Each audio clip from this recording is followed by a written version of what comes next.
Menikmati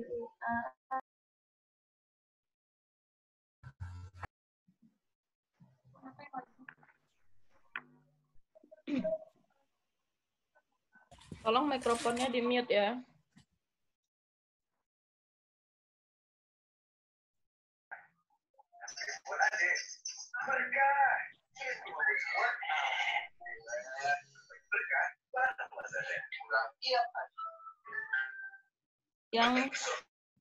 Yang mikrofonnya masih aktif tolong di mute.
Oke, kita akan pakai kolom komentar ya. Kolom chat itu buat menuliskan pertanyaan yang kalian nggak paham.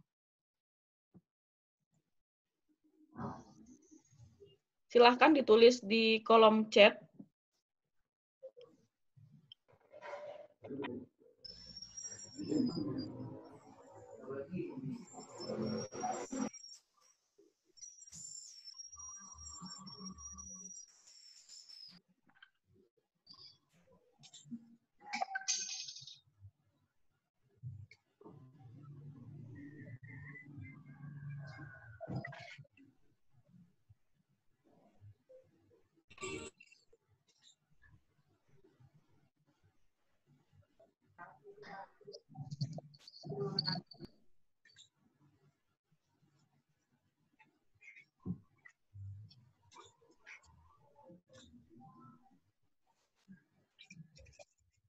Oke, silahkan. Yang mau bertanya terkait dengan topik kita, yaitu tentang penafsir dan pengujian hipotesis, silahkan ditulis di kolom chat. Kita dalam minggu ini akan mengadakan kuis ya. Maksimal hari Sabtu, nanti kalian sepakati sama TE dan TRPL kapan akan kuis. Apakah hari Jumat atau hari Sabtu. Jadi untuk memastikan kalian sudah paham semua materinya, silahkan bertanya jika ada materi yang tidak kalian pahami. I'm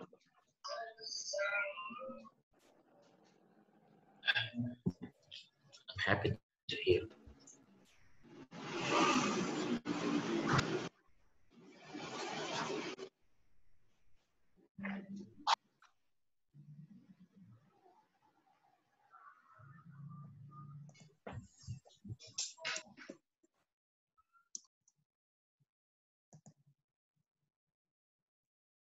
Oke, silahkan TRPL dan TE.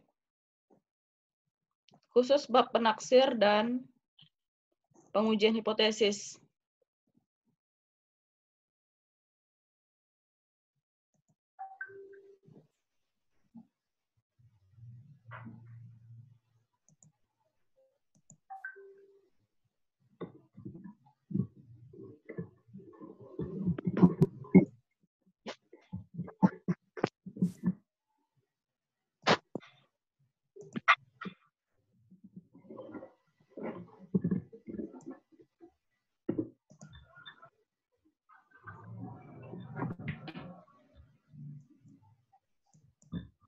Gimana, ayo? Waktu terus berjalan loh. Silahkan yang mau bertanya. Udah ngerti semua?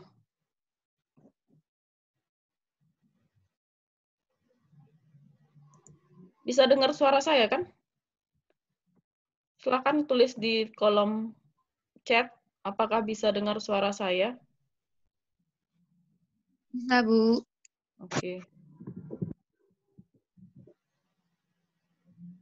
Oke, silahkan mengajukan pertanyaan.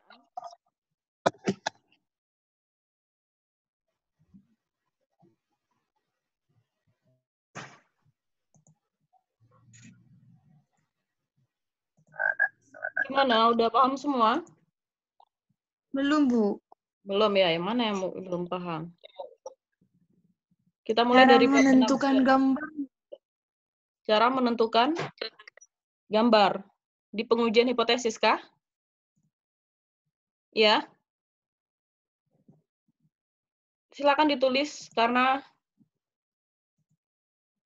nggak semuanya jaringannya bagus sepertinya.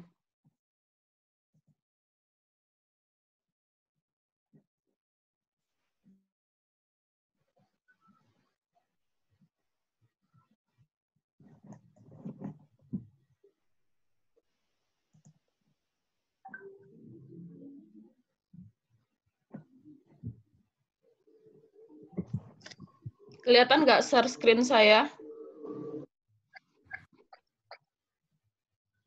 Bisa lihat share screen saya?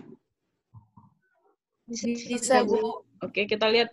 Kita bahas yang keluar di share screen kalian pengujian hipotesis kan?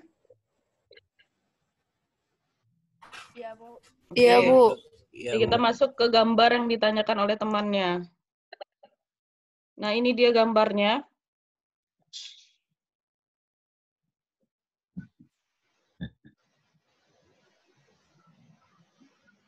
Nah, di sini kan ditulis hipotesis 0 sama hipotesis 1 atau HA ya. Nah, di sini kalau kita itu one tile, maka dia bentuk hipotesisnya ada dua. Ada yang tandanya kecil, ada yang tandanya besar. Maka itu disebut sebagai one tile. Nah, kita bahas dulu yang tandanya kecil. Nah, di sini coba diperhatikan, kelihatan kursor saya ya. Di sini saat mu sama dengan 50, kemudian H1 atau HA-nya mu kecil dari 50. Maka kita lihat di sana itu adalah daerah tolak H0-nya yang warna merah ini ya, perhatikan yang warna merah. Maka yang daerah tolak H0-nya itu adalah yang bagian kiri. Nah, di sini ada min Z atau min T. Artinya nilai dari tabel itu kita beri tanda negatifnya. Ya. Nah, yang kedua, untuk tandanya besar seperti ini, maka daerah tolak H0 itu berada di sebelah kanan seperti ini. Jadi yang bagian pembatas ini, itu adalah nilai dari tabel. Jadi misalnya nilai tabel kita itu 2,6, berarti di sini kita tulis 2,6. Kemudian hasil Z hitung kita misalnya 2,1, maka dia berada di sebelah kiri. Di sini. Kalau di sebelah kiri, maka dia berada di daerah penerimaan H0. Tapi kalau misalnya nilai yang kita dapat dari hitungan itu adalah 2,8, berarti dia di sebelah kanan. Kalau dia di sebelah kanan, maka itu adalah daerah tolak H0. Oke.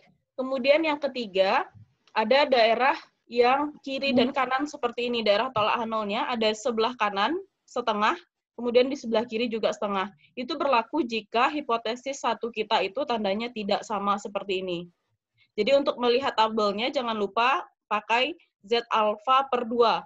Jadi alfanya itu harus bagi 2. Begitu juga dengan yang sebelah kiri dikasih tanda negatif. Jadi misalnya Z alfa kita itu dapatnya 2,6, berarti di sini yang bagian kanan kita tulis 2,6, bagian kiri kita tulis min 2,6. Jika nilai hitung kita misalnya dapat itu adalah 1,5, maka dia berada di tengah-tengah sini ya. Kalau dia di tengah-tengah sini, maka daerah terima H0. Tapi kalau dia sudah besar dari min 2,6 atau sudah besar dari 2,6 atau kecil dari 2,6, maka dia berada di bagian kiri dan kanannya. Sehingga itu artinya daerah tolak H0. Bisa dipahami?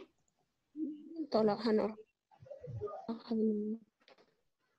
Gimana? Bisa, Bu. Oke, yang lain yang nanya tadi siapa?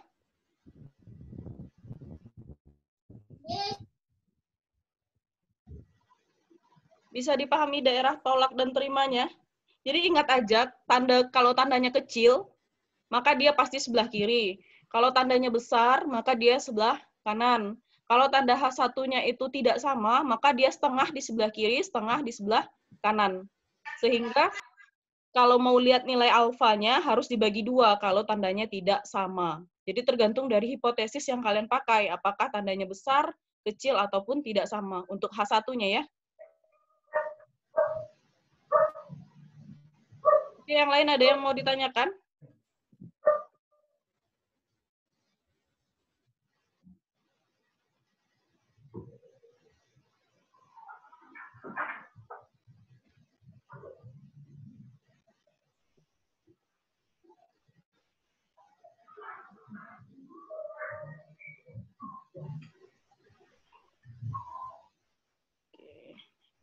Kemudian ini ada yang nanya, Bu, ada yang menjelaskan tentang materi statistik uji.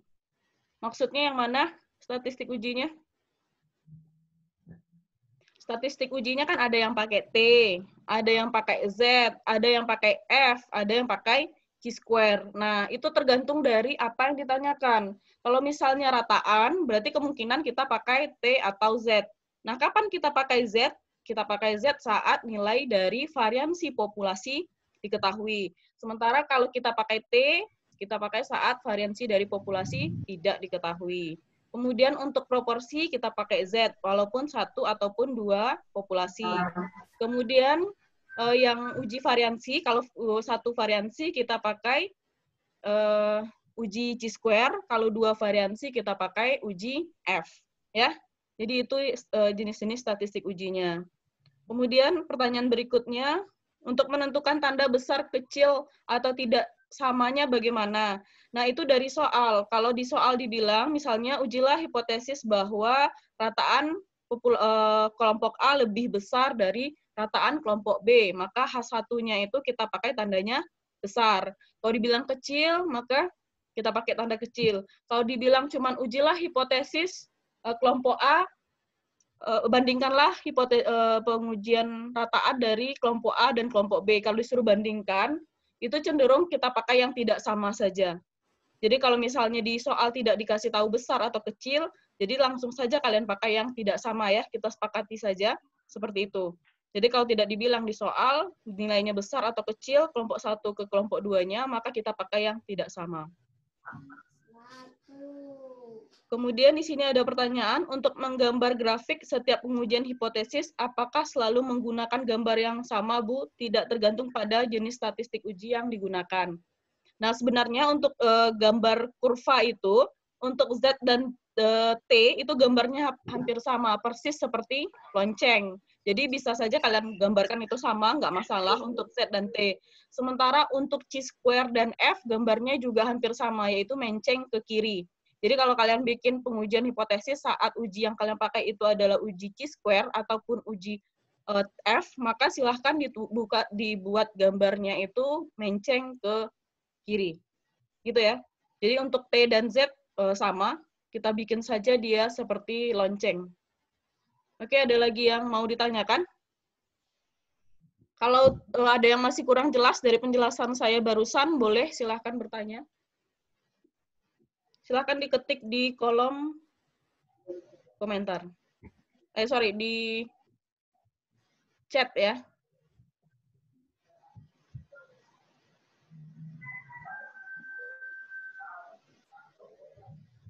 Yang belum mute mikrofon, silahkan di-mute.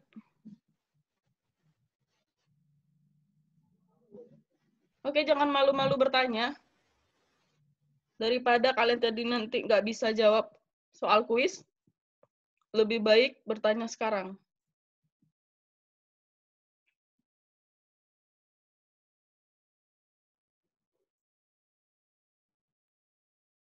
Gimana untuk pengujian hipotesis, sudah bisa semua?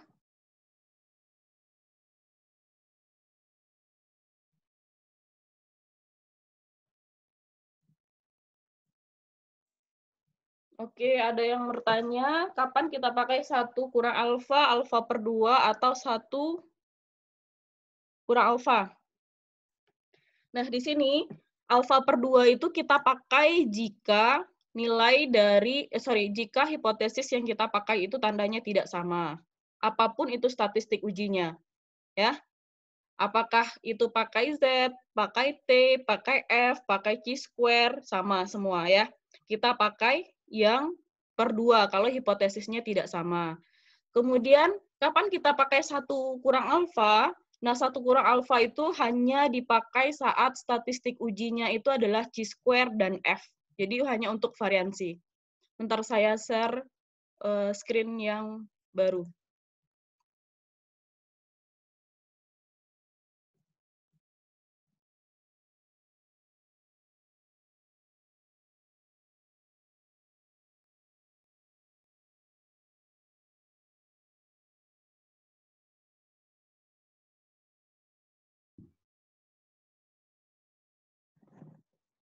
Sudah kelihatan screen saya yang pengujian hipotesis tentang ini ya, proporsi ya?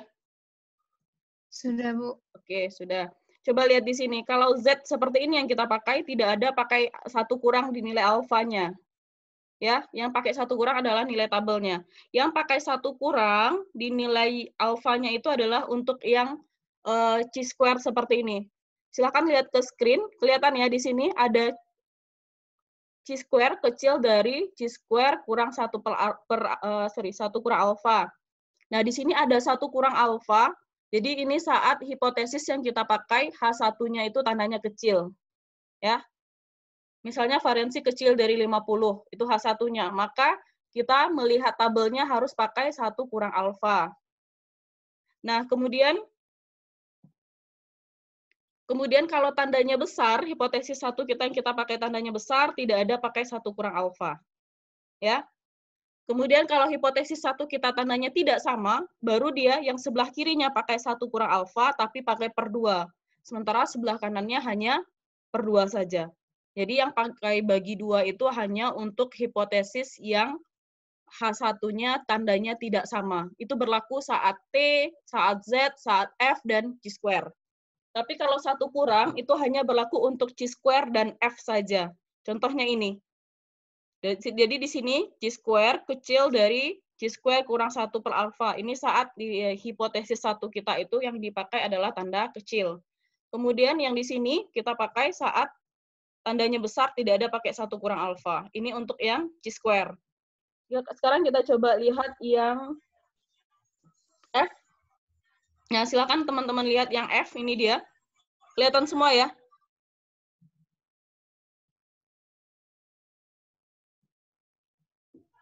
Nah, lihat di sini yang F, saat tandanya kecil, hipotesis kita itu misalnya ini yang kita pakai H1-nya kecil, maka F kecil dari 1 kurang alfa. Jadi, 1 kurang alfa itu dipakai saat tanda hipotesisnya kecil. Kemudian kalau tanda hipotesisnya besar, tidak perlu 1 kurang, langsung nilai alfanya saja.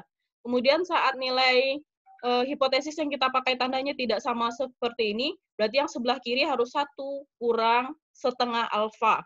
Kemudian yang sebelah kanannya adalah setengah alfa saja. Jadi kalau yang tandanya pakai tidak sama, maka harus pakai setengah alfa. Ya, ini untuk uji F dan Chi-square yang pakai tandanya 1 kurang. Untuk Z tidak ada pakai 1 kurang, untuk T juga tidak ada pakai 1 kurang. Yang pakai 1 kurang itu bukan alfanya ya kalau di Z, tapi nilai dari tabel. Oke, ada lagi yang kurang jelas, silahkan ditanyakan di sini.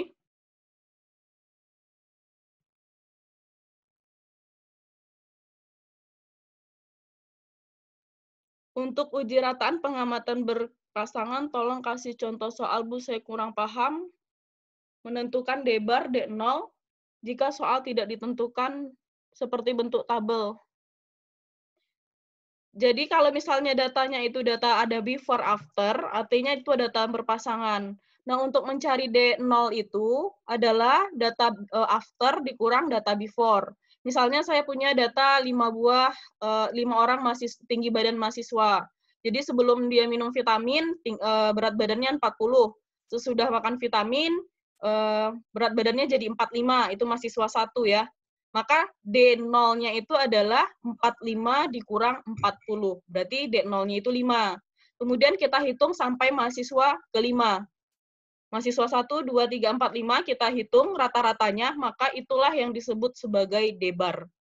D-bar itu artinya rata-rata dari D1, D2, D3 sampai D yang kelima tadi. Bisa dipahami? Ada lagi yang mau ditanyakan?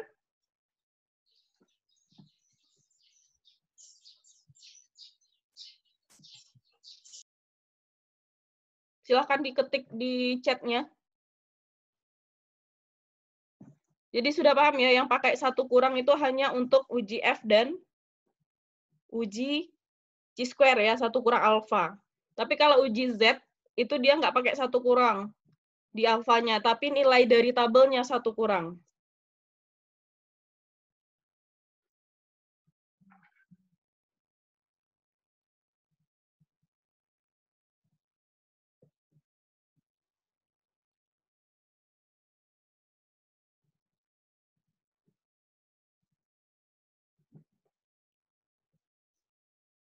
Ini ya, kelihatan nggak yang saya share ini? Nah, untuk Z sama T yang saya seperti bilang tadi nggak ada pakai 1 kurang. Coba dilihat di sini, kalau hipotesis kita yang kita pakai itu kecil, tandanya di sini, maka di sini adalah Z kecil dari min Z alfa saja. Tidak ada 1 kurang alfa ya, cuman langsung diminkan. Ini nilai tabelnya diminkan. Kemudian tanda Z yang kedua, saat hipotesisnya besar langsung pakai Z alfa saja. Kemudian saat di sini tandanya tidak sama, maka harus pakai alfa per 2. Alfa per 2. Jadi alfa per 2 itu dipakai saat tandanya tidak sama. Untuk Z dan T tidak ada pakai 1 kurang alfa untuk melihat nilai di tabelnya. Ya, yang dipakai 1 kurang itu hanya untuk F dan Chi-square.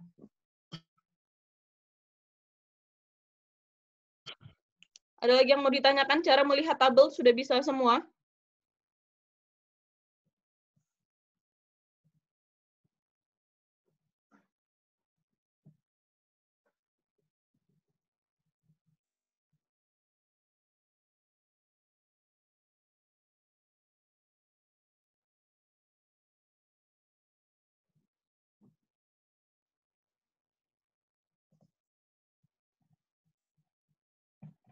Saya review sedikit cara melihat tabel.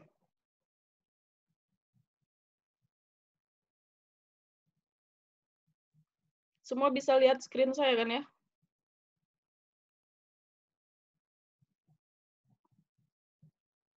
Nah, coba lihat di sini. Untuk tabel Z ini kan gambarnya. Tabel Z kita ini gambarnya. Nah, daerah yang diarsir itu adalah yang bagian kanan kiri seperti ini. Sehingga saat kita menghitung setelah kita dapat nilai Z tabel, misalnya di sini yang mau kita lihat itu adalah nilai dari 2,5. Berarti di sini 2,5, belakangnya 00. Maka ini dia ya. Nah, ini dia 0,0062. Nah, 0,062 itu yang harus kita pakai 1 dikurang 0,0062. Kenapa begitu? Karena dari pengujian hipotesis itu disepakati bahwa nilai Z itu adalah daerah yang sebelah kanan. Sebelah kanan yang putih ini. Sehingga untuk mencari yang sebelah kanan itu harus kita buat 1 dikurang yang sebelah kiri ini. Oleh sebab itu nilainya pakai 1 kurang. Tapi 1 kurangnya adalah 1 kurang dari nilai tabel. Bukan nilai 1 kurang alfa ya. Nah, tolong dibedakan yang kapan dipakai 1 kurang alfanya yang dipakai 1 kurang itu saat uji F dan T, saat uji F dan Chi-square, tapi saat Z dan T itu tidak ada pakai 1 kurang di alfanya. Di Z itu yang hasil dari tabel yang kita pakai 1 kurang dari nilai tabel, karena pengaruh dari kurva kita ini. Nilai tabel kita adalah daerah yang sebelah kiri, sementara yang akan kita cari adalah daerah sebelah kanan. Ini gambar untuk tabel Z. Kemudian untuk tabel T, nah ini tabel T, nyaris mirip ya antara tabel T dan tabel Z. Oleh sebab itu tadi yang nanya ke saya, ada gambar, untuk gambar apakah sama, oleh sebab itu di sini Z dan T itu gambarnya sama seperti ini. Nah, yang T itu kan yang diarsir adalah daerah sebelah kiri seperti ini ya. Oleh sebab itu tidak ada nilai tabelnya 1 kurang nilai tabel. Tidak dipakai 1 kurang nilai tabel. Hanya Z saja yang 1 kurang nilai tabel. Kalau yang T sudah daerah sebelah kanan yang diarsir, oleh sebab itu kita tidak pakai 1 kurang nilai tabel. Jadi langsung nilai tabel yang dipakai. Ingat, V itu adalah derajat bebas, yaitu N kurang 1 ya. Itu untuk tabel T. Kemudian tabel chi-square, ini dia. Nah, ini yang saya bilang tadi, menceng ke kiri. Nah, tabel chi-square untuk gambarnya menceng ke kiri seperti ini ditulis. V itu adalah derajat bebas, V derajat bebas, dan alfa itu adalah nilai dari yang kita lihat tadi. Nah, untuk chi-square itu baru pakai yang sebelah kirinya ya, harus pakai 1 kurang alfa. Ini chi-square. Kemudian yang terakhir itu adalah F. Nah, lihat di sini F. F itu juga mirip dengan chi-square ya gambarnya, yaitu menceng ke sebelah kiri. Di sini perhatikan, ini adalah nilai F yang nilai alfanya 0,05. Ini V1 yang bagian mendatar. Bagian mendatar adalah V1, yang bagian ke bawah ini adalah V2-nya. Jangan sampai terbalik antara V1 dengan V2, karena hasilnya pasti akan berbeda. Contohnya di sini saat V1 kita pakai itu nilainya 4, V2-nya itu adalah 3 misalnya, maka nilai F tabel kita adalah 9,12. Kalau terbalik kita melihat, maka saat V1-nya itu 3, V2-nya itu 4, maka nilainya itu adalah 6,59. Jadi akan berbeda ya. Jangan sampai terbalik menentukan antara V1 dengan V2.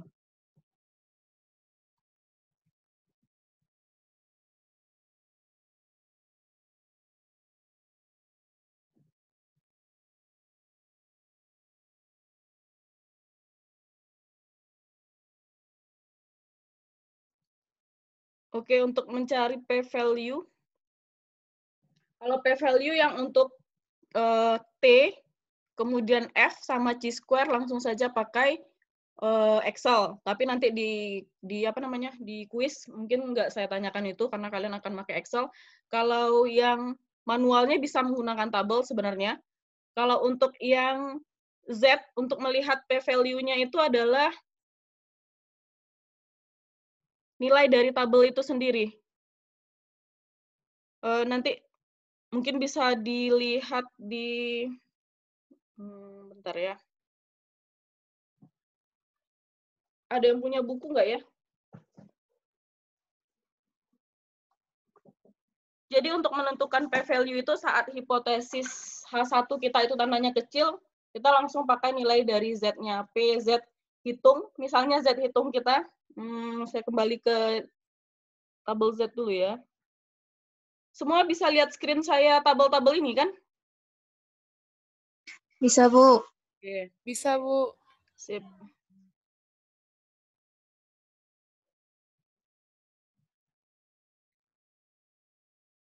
Poisson kelihatan normal. Oke.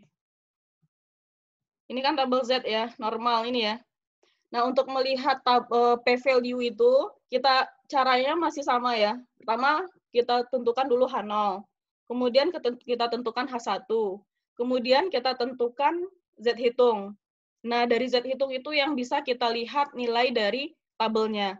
Misalnya, nilai dari Z hitung kita itu adalah 0,547, misal 0,547. Maka kita lihatlah di dalam tabel ini 0,547. Nah, misalnya ketemulah kamu di sini tabel 0,547, berarti nilai p-value-nya itu adalah kita gabungkan dari sini 1, kemudian 2 ke atas, berarti 1,12 nilai dari p-value-nya. Jadi asalnya itu dari nilai Z hitung. Begitu juga sebenarnya untuk nilai p-value saat statistik uji kita T. Saat T berarti kita lihat nilai dari T hitung. Nah, misalnya berapa nilai T hitungnya, maka dicari di tabel itu berapa nilai alfa di atasnya.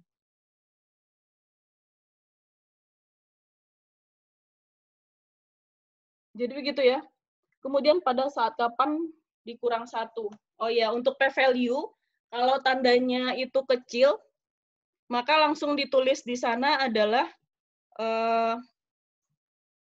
kalau tanda di hipotesis 1 kita itu adalah misalnya mu kecil dari 5, Maka untuk melihat melihat nilai p-value, maka kita tuliskan P kecil dari nilai Z hitung. Misal Z hitungnya 2,4, maka langsung ditulis P kecil dari Z hitung. Sementara kalau hipotesis kita tandanya besar, maka di sana kita tulis adalah PZ besar dari 2,6 tadi. Nah, kalau kita tulis PZ besar, maka otomatis untuk melihat nilai tabelnya ini, kita harus pakai 1 kurang. Ya, pakai 1 kurang. Kemudian kapan dia dikali 2 juga ada kan? Kalau hipotesisnya itu tidak sama tandanya. Kalau tanda hipotesis itu tidak sama, maka nilai p-value yang kecil tadi harus kita kali 2 untuk melihatnya. Jadi ada 3 kriteria di sana. Kalau hipotesis kita itu nilai tandanya kecil, maka langsung lihat nilai tabel. Kalau dia pakainya tanda besar, maka harus pakai 1 kurang dari nilai tabel. Kalau misalnya tanda hipotesis kita itu tidak sama, maka harus 2 kali nilai dari tabel. Ya. Kemudian ada pertanyaan lagi, apakah tabel statistik uji akan disediakan di soal? Nanti tabelnya kalian boleh lihat di buku aja. Nanti saya akan share, kalian udah punya kan buku Walpool? Nah, di buku Walpool itu di bagian belakang ini ada tabel ya. Ini Appendix A, statistik tabel and proof. Berarti kalian bisa pakai ini, kalau nanti tidak disediakan di soal.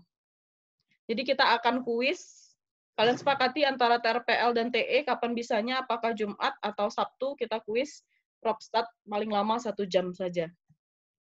Oke, ada lagi yang mau ditanyakan? Waktu kita tinggal 7 menit 56 detik lagi. Silahkan manfaatkan waktunya buat bertanya.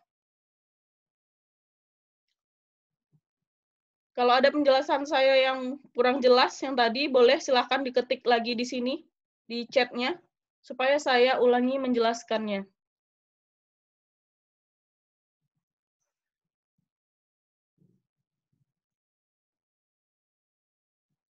Untuk bab penaksiran nggak ada yang bingung ya? Berarti bisa semua ya? Dari tadi saya lihat yang bertanya itu hanya pengujian hipotesis. Artinya untuk penaksiran parameter sudah bisa semua ya?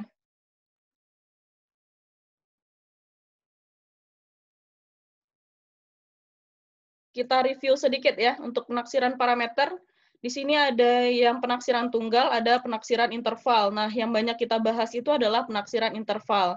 Nah, untuk penaksiran interval ini kita bagi kemarin menjadi ada penaksir rata-rata, menaksir 2 rataan, proporsi, 2 proporsi, variansi, dan ini harusnya bukan simpangan baku, tapi adalah nisbah 2 variansi ya. Jadi itu kemarin kita bahas masing-masing. Jadi yang untuk rata-rata itu ada beberapa, yaitu saat variansi dari populasi diketahui, saat variansi dari populasi tidak diketahui tapi dia dibilang sama, kemudian ada variansi populasi tidak diketahui dan tidak sama, kemudian ada untuk data berpasangan. Begitu juga untuk proporsi, ada yang untuk 1 proporsi, ada 2 proporsi.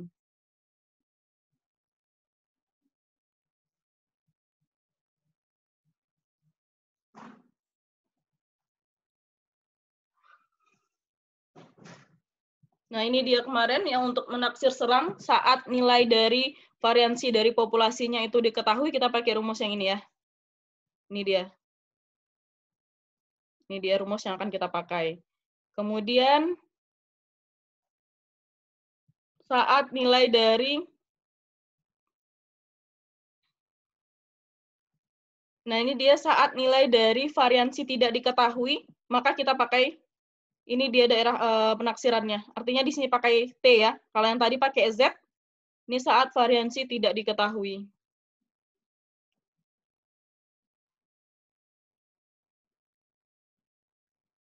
Kemudian untuk menaksir rataan, juga ada yang kalau variansi dari populasi keduanya itu diketahui, maka kita pakai rumus yang ini. Masih pakai Z ya, ingat aja, walaupun di pengujian hipotesis ataupun untuk penaksiran, Z itu selalu dipakai saat variansi dari populasi itu diketahui. Ini pakai Z ya. Tapi kalau variansi dari populasi itu tidak diketahui, maka dia pakai T di sini. Pakai T ya. Jadi kalau yang di dua penaksir itu saat dibilang bahwa variansi dari populasi 1 sama dengan populasi 2, maka kita pakai rumus yang ini. Tapi kalau berarti di sini ada SP ya. Kemudian tapi kalau tidak diketahui dan tidak sama dibilang, ya, ini dia, tidak diketahui dan tidak sama, tidak diketahui dan tidak sama pakai rumus yang ini dia.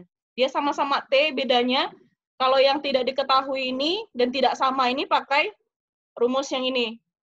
S-nya S1 kuadrat per N1 tambah S2 kuadrat per N2. Tapi kalau diketahui tadi ada rumusnya SP di sana yang lumayan panjang. Kalau di sini derajat bebas ya yang panjang rumusnya ya. Itu untuk yang dua rataan. Kemudian kita lanjut untuk proporsi. Ini yang untuk proporsi. Proporsi selalu pakai Z ya, walaupun di pengujian hipotesis maupun di rataan. Kita selalu pakai Z. Ini dia rumusnya. Kemudian yang untuk dua proporsi juga sama, yaitu masih pakai Z. Ini dia yang untuk dua proporsi. Sini ya. Z alfa per 2, P1 topi, P2 topi. Nah, apa bedanya di sini P1 topi dengan P2 topi? P1 topi artinya adalah X1 dibagi N1, sementara P2 topi adalah X2 bagi N2 ya. Itu untuk proporsi. Kemudian yang untuk variansi, ini rumusnya. Jadi kalau variansi, kalau dia cuma satu variansi, walaupun di penaksir ataupun di pengujian hipotesis yang dipakai itu adalah chi-square. Nah, di sini baru pakai 1 kurang alfa per 2. Ya. Kemudian, untuk nisbah dua proporsi baru pakai F. Dua variansi pakai F. Jadi, untuk di pengujian hipotesis maupun di penaksir, selalu pakai F kalau dia dua variansi. Ya, jadi rumus-rumus ini nanti silahkan dipelajari kapan masing-masingnya akan dipakai. Ada lagi yang mau nanya? Silahkan, masih ada 2 menit lagi.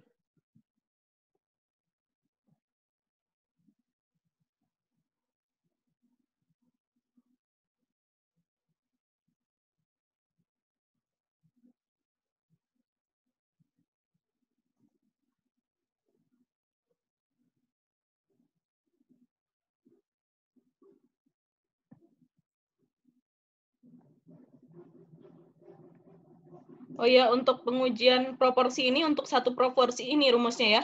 Untuk proporsi, kemudian yang ini untuk dua proporsi. Nah, tolong hati-hati yang di dua proporsi, pengujian hipotesis dua proporsi. Di sini ada rumus Z, P1 topi dan P2 topi, sementara di bagian bawahnya adalah P topi dan Q topi saja.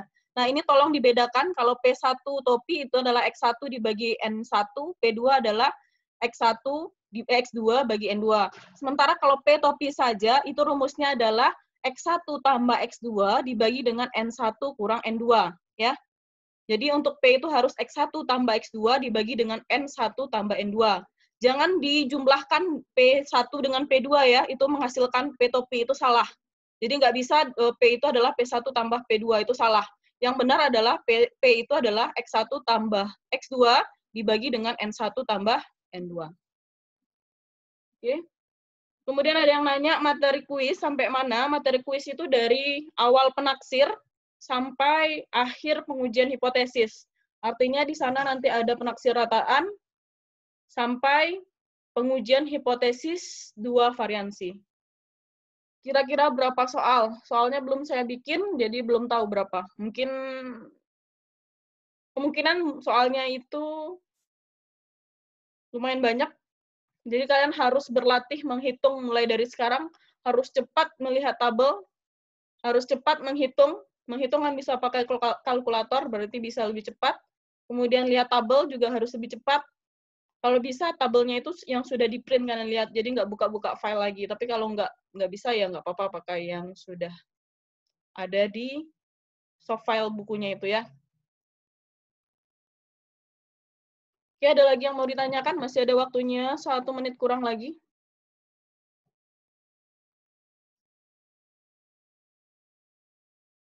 Cukup bisa dipahami ya?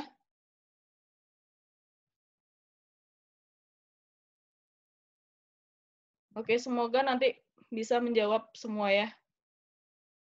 Semoga nanti nilainya bagus semua.